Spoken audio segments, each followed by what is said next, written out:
મત્સ્ય ઉદ્યોગ ખાતાથી મને અહીંયા તળાવમાં ફિશરીઝ બચ્ચા અને સ્કેમ્પી બચ્ચા અને દરેક વસ્તુ મળે છે મને. એમાં હું સ્પોન બચ્ચા લાવીને અહીંયા પોન્ડ બનાવીને એમાં ઉછેર કરી મોટા બચ્ચા ફિંગરલિંગ કરીને સિંચાઈમાં નાખું છું. ને પ્લસ મને દરેક વસ્તુની સહાય પણ મળેલી છે. સિંચાઈ તરફ મત્સ્ય ખાતા ઉદ્યોગ તરફથી બોલેરો ગાડી પણ મને આપેલી છે, પ્લસ બોટ નાવડી પણ આપેલી છે. બીજી તમામ મને સુવિધા પણ મળે છે અંદર સિંચાઈ મત્સ્ય ઉદ્યોગ ખાતામાંથી.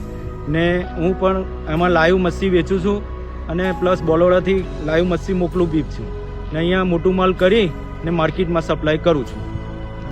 આ ધનોરા જળાશયના ઇજારદાર શ્રી ગફુરભાઈ ભટ્ટી એ છે. એમણે લગભગ ત્રણેક વર્ષ પહેલાં આ જળાશય 14 લાખની અંદર ઇજારા ઉપર રાખેલું હતું.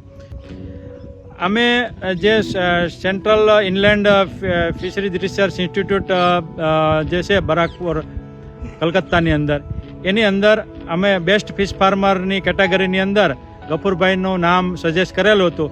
ખરેખર આ એક ગુજરાત માટે ગૌરવની વાત છે કે એમણે આખા ગુજરાતમાંથી બેસ્ટ ફિશ ફાર્મરનો એવોર્ડ એમને સંસ્થા તરફથી આપવામાં આવેલો છે.